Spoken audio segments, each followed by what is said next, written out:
My dear students, ఈ వీడియోలో మనము వారు వారు అంటే ఇంగ్లీష్లో దే అని అంటారు. THEY దే, వారు. సో ఈ వారు అనే పదము థర్డ్ పర్సన్ ప్లూరల్ అవుతుంది, బహువచనం అవుతుంది ఫ్రెండ్స్.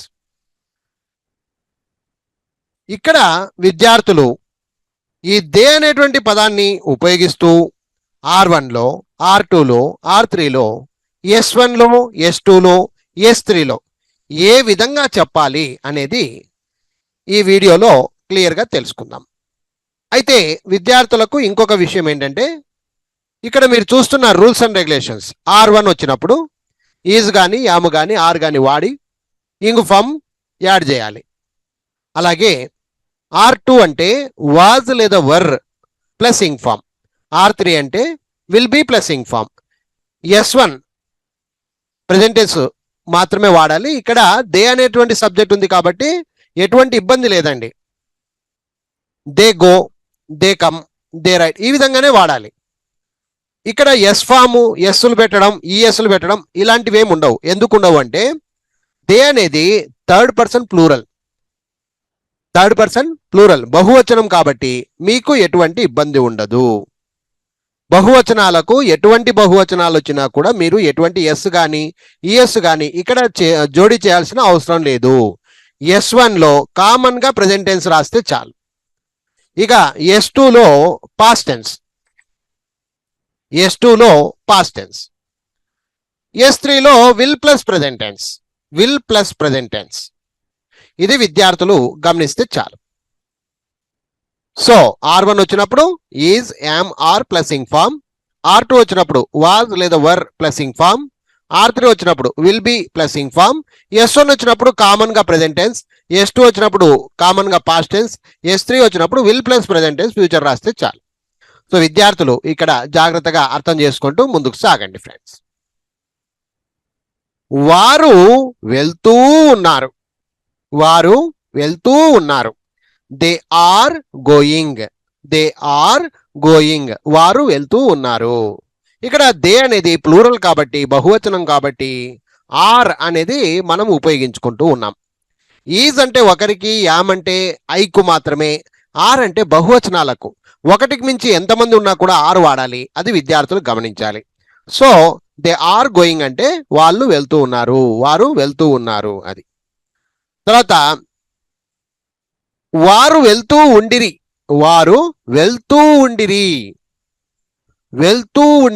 దే వర్ గోయింగ్ అంటే వారు వెళ్తూ ఉండిరి. వారు రేపు వెళ్తూ ఉంటారు, R3 రేపు వెళ్తూ ఉంటారు, దే విల్ బి గోయింగ్, వారు రేపు వెళ్తూ ఉంటారు అనమాట, దే విల్ బి గోయింగ్. వారు వెళ్తారు, దే గో, వారు వెళ్ళారు, దే వెంట్, వారు రేపు వెళ్తారు, దే విల్ గో టుమారో. ఇక్కడ విద్యార్థులు ఇంకొక విషయం కూడా గమనించాలి. ఈ తెలుగులో మీనింగు వారు అనుకోకుండా వాళ్ళు అని కూడా అనవచ్చు, దానికి మీకేం ఇబ్బంది లేదు. వాళ్ళు అని కూడా యూజ్ చేసుకోవచ్చు, వారు అనొచ్చు, వాళ్ళు అని కూడా అనవచ్చు. సో ఒకసారి చూద్దాం. వారు వెళ్తూ ఉన్నారు, దే ఆర్ గోయింగ్. వారు వెళ్తూ ఉండిరి, దే వర్ గోయింగ్. వారు రేపు వెళ్తూ ఉంటారు, దే విల్ బి గోయింగ్. వారు వెళ్తారు, దే గో. వారు వెళ్ళారు, దే వెంట్. వారు రేపు వెళ్తారు, దే విల్ గో టుమారో. అలాగే వారు వస్తూ ఉన్నారు, దే ఆర్ కమింగ్. వారు వస్తూ ఉన్నారు, దే ఆర్ కమింగ్. వారు వస్తూ ఉండిరి, దే వర్ కమింగ్. వారు వస్తూ ఉండిరి, దే వర్ కమింగ్. వారు రేపు వస్తూ ఉంటారు, దే విల్ బి కమింగ్. వారు రేపు వస్తూ ఉంటారు, దే విల్ బి కమింగ్. వారు వస్తారు, దే కమ్. వారు వచ్చారు, దే కేమ్. వారు రేపు వస్తారు, దే విల్ కమ్ టుమారో. వారు రాస్తూ ఉన్నారు, దే ఆర్ రైటింగ్. వారు రాస్తూ రైటింగ్. వారు రాస్తూ ఉండిరి, దే వర్ రైటింగ్. వారు రేపు రాస్తూ ఉంటారు, దే విల్ బి రైటింగ్. రేపు రాస్తూ ఉంటారు. వారు రాస్తారు, దే రైట్. వారు రాశారు, దే రోట్. వారు రాశారు, దే రోట్. వారు రేపు రాస్తారు, they will write tomorrow. So ఈ విధంగా ప్రతి విషయాన్ని చాలా నీట్గా అర్థం చేసుకోండి, ఏం ప్రాబ్లం ఉండదు. ఎక్కడ కూడా ఎస్సులు కానీ ఈఎస్లు కానీ జోడించే అవసరం లేదు. సింపుల్గా మీరు అర్థం చేసుకుంటూ మాట్లాడుకుంటూ వెళ్తే చాలు. దే అనేది వారు, వాళ్ళు అనేటువంటి మీనింగ్ వస్తుందండి. దూరంగా ఉన్నవారు అని కూడా అర్థం చేసుకోవచ్చు. వారు, వాళ్ళు ఎలాగైనా అర్థం చేసుకోవచ్చు దే అనే పదాన్ని. ఓకే, వారు తింటూ ఉన్నారు, దే ఆర్ ఈటింగ్. వారు తింటూ ఉండిరి, దే వర్ ఈటింగ్. వారు రేపు తింటూ ఉంటారు, దే విల్ బి ఈటింగ్. వారు తింటారు, దే ఈట్. వారు తిన్నారు, దే ఏట్. వారు రేపు తింటారు, దే విల్ ఈట్ టుమారో. వారు చూస్తూ ఉన్నారు, దే ఆర్ సీయింగ్. వారు చూస్తూ ఉండిరి, దే వర్ సీయింగ్. వారు రేపు చూస్తూ ఉంటారు, దే విల్ బి సీయింగ్. వారు చూస్తారు, దే సీ. వారు చూశారు, దే సా. వారు రేపు చూస్తారు, దే విల్ సీ టుమారో. వారు మాట్లాడుతున్నారు, దే ఆర్ టాకింగ్. వారు మాట్లాడుతూ ఉండిరి, దే వర్ టాకింగ్.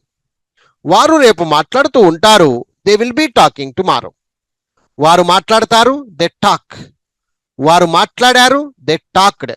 వారు రేపు మాట్లాడతారు, దే విల్ టాక్ టుమారో. వారు కొట్లాడుతున్నారు, దే ఆర్ ఫైటింగ్. వారు కొట్లాడుతూ ఉండిరి, దే వర్ ఫైటింగ్.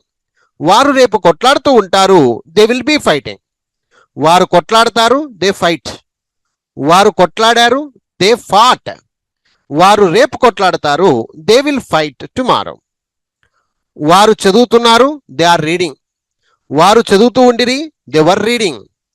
వారు రేపు చదువుతూ ఉంటారు, దే విల్ బి రీడింగ్. వారు చదువుతారు, దే రీడ్.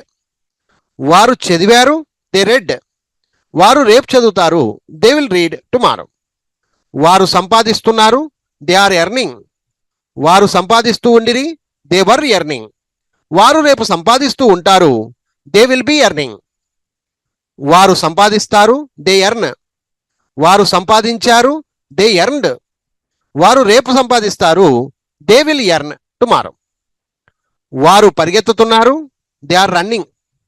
వారు పరిగెత్తుతూ ఉండిరి, దే వర్ రన్నింగ్. వారు రేపు పరిగెత్తుతూ ఉంటారు, దే విల్ బి రన్నింగ్. వారు పరిగెడతారు, దే రన్. వారు పరిగెత్తారు, దే ర్యాన్. వారు రేపు పరిగెడతారు, దే విల్ రన్ టుమారో. వారు నిద్రపోతున్నారు, దే ఆర్ స్లీపింగ్. వారు నిద్రపోతూ ఉండిరి, దే వర్ స్లీపింగ్. వారు నిద్రపోతూ ఉంటారు, దే విల్ బి స్లీపింగ్. వారు నిద్రపోతారు, దే స్లీప్. వారు నిద్రపోయారు, దే స్లెప్ట్. వారు రేపు నిద్రపోతారు, they will sleep tomorrow. So my dear students, చూశారు కదా, వారు లేదా వాళ్ళు అంటే ఇంగ్లీష్లో దే అంటాము, దూరంగా ఉన్న వారిని అంటాం. దూరంగా ఉంటే దే, వారు, వాళ్ళు అనేటువంటి మీనింగ్ వస్తుంది ఫ్రెండ్స్. ఓకే, ఇక రూల్స్ అండ్ రెగ్యులేషన్స్ మర్చిపోకూడదు. మనం తప్పనిసరిగా గుర్తుపెట్టుకోవాలి. R1 అనగానే ఈజ్, యామ్, ఆర్ ఏదో ఒకటి ఉపయోగించుకొని ఇంగ్ ఫామ్ వాడాలి. R2 అంటే వాజ్ లేదా వర్, ఇంగ్ ఫామ్.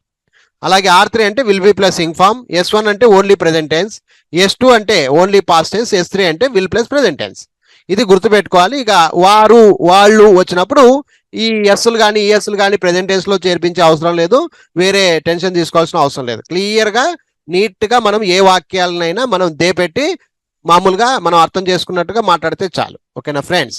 సో ఈ విధంగా, ఇంతే కాకుండా ఇక్కడ చూస్తున్న వర్బులు కాదండి, మీరు ఇంకా కొన్ని వర్బులు తీసుకొని దే అనేటువంటి వారు అనేటువంటి పదాన్ని తీసుకొని 6 రకాలుగా ప్రతి వర్బును 6 రకాలుగా చెప్పడం ప్రాక్టీస్ చేయండి. R1గా, R2గా, R3గా, S1గా, S2గా, S3గా చెప్పడం ప్రాక్టీస్ చేస్తే మీకు చాలా చాలా ఉపయోగపడుతుందని తెలియజేస్తూ I wish you all the best. Thank you very much. Bye.